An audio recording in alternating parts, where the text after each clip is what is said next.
winning King of the Ring on the men's side. Let's move on to the Queen of the Ring. We had a great match between Lyra Valkyria. Did I say that right? Did I get in the clear of that, guys? Yes, you did. Thank you. Before I get jumped on here. Just don't let it happen again. I can't wait for I can't wait for WrestleMania season so we can have Dan's name butchering Yeah, I'm gonna learn how to edit videos just to make that. I'm like, Dan, give me access to all the footage. I'm making that right. Hey, now the pressure's on. I'm gonna start naming them all right. You guys are gonna be mad. Well, we have Lyra Valkyria, who had a great match against Io Sky on Raw as well. I thought Io was going to pick up the win, but they've been pushing Lyra from NXT, and this push with her and Becky Lynch in this buddying type of friendship as she pushes herself to the top. Waiting to face either Nia Jax or Bianca Belair. Nia Jax defeating Jade Cargill via DQ. Got her daughter involved in that angle, which was kind of cool. And your mom sucks. a good way to cop out a loss against Jade. But we also had Bianca Belair defeat Tiffany Stratton. Who do you guys have winning the qualifying matches to move to the finals of the Queen of the Ring between Nia Jax and Bianca Belair? Yeah, Lewis, you can take this one first. I'm calling it's gonna be Nia because you got a big baby face in Lyra right now. Well, not big, but just like the baby face coming out of the Raw tournament, and they've already been teasing this whole Bianca like knee injury. So I see Nia obviously exploring that like crazy. And week after week, I'm like, wait a minute, she didn't get healed, she didn't get treatment over the week. Like, hey, knees injuries are tricky, all right, especially in WWE. But yeah, Nia has. I mean, especially after that match with Jade, I feel like she's just full blown heel tactics and doing whatever she can to go forward in the tournament, and she's going to do the same thing with Bianca, or either I don't know if they would do this, but Jade comes out and kind of costs her the match or whatever. Well, I don't know. It's too early. I don't think not yet. They just started this tag team title reign. You got to have we got to have some success first, and then start the breaking them down. Yeah, it's not yet. No, because I could see like Jade, like let's say whatever, she's beating the crap out of her knee or whatever, and Jade comes out and just like starts beating the crap out of Nia, so Nia gets Bianca gets DQ'd or something like that. Kind of like how she got DQ'd. I do hope that when Nia wins, that's a big factor. Like she takes out Bianca. I don't want this to be any hooker. I want her to actually beat Bianca down and win. Because we gotta start treating Nia Jax like a monster.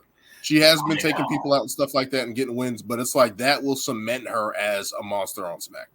Yeah, Daniel, you just took the thought. You just took the words right out of my head. That's the reason why I was actually going to go with Nia Jax to win the whole Queen of the Ring tournament. For that reason specifically. I mean, she was actually one of the people that actually got drafted. Actually, someone who actually an impactful draft pick in this draft, which we all agree could have had a little bit more spice to it. But she was actually a very impactful draft pick. So for her to be on SmackDown right now, I mean, she needs to establish herself as the top heel on SmackDown right now, and I believe that she is. And good way to establish that dominance is for her to win the Queen of the Ring. So I'm definitely going with Nia here. Similar to what Daniel said, I mean, they've been telling this story with Bianca and her knee. She's been mentioning it, so they're definitely going to play into that story. I want the old school. Hey, I have your leg here, and I'm dropping the elbow into your knee. Hey, I have your leg here, and I'm dropping the leg drop. Nia Jax size has power behind it.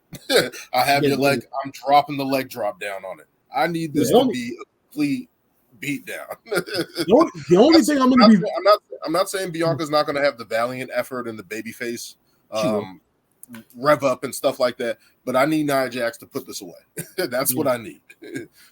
Yeah, the only thing is that the match, the supposed match between Nia and Lara is probably going to be very interesting. I mean, they can pretty much tell the whole David versus Goliath the story where Nia takes the majority of the match. Lara tries to make a comeback in the end, but then it's just overpowered by Nia. But it's going to be very, very interesting to see where they go with it. But I'm definitely going with Queen Nia for the win, because I actually it sounds like it has a ring to it, Queen Nia. And it does. She's been a bitch on TV. It's gonna add to her character. Like that. Like when we talk about like the gimmick and stuff like that, like we know how it's gonna play for Gunther, but to play for Nia Jax, you know it's gonna go overboard. You know it's gonna go overboard. And for her, I feel like this would she's definitely been deserving of something. You know, obviously there's no like women's mid-card title right now, which honestly wouldn't be such a bad thing, but in NXT it is. I know, exactly. So you know, her just get the way she's been, like we said, that, you know, they need to start presenting her as a big monster. I think this will definitely give her a big boost. And, you know, she already has this little I'm dominant, you know, obviously because of my size and strength and every power. It's just like, why not just make her like give her this to like get her up, you know, as a top star and everything. And I think it was going to work great for her, you know, obviously without having necessarily having a title, but obviously with this leading to a title match, I think it's going to be great too. Yeah, it should be. And then Bayley needs a challenger as well. So in the chaos of all this king and the queen in the ring, the whole thing is to get challengers for the titles of the respected brands, one for Raw, one for SmackDown. I think that would make sense. And I just don't think, I think Lyra is just going to be the valiant baby face who comes up short, and that can add to her story going forward. Yeah. In her matches with Becky Lynch or whatever the case may be, because I don't know what direction they're going with this whole buddying partnership with Becky and Lyra right now. Of course, we're going to be talking about in our next match, but Liv Morgan plays a part into that somehow. I don't know.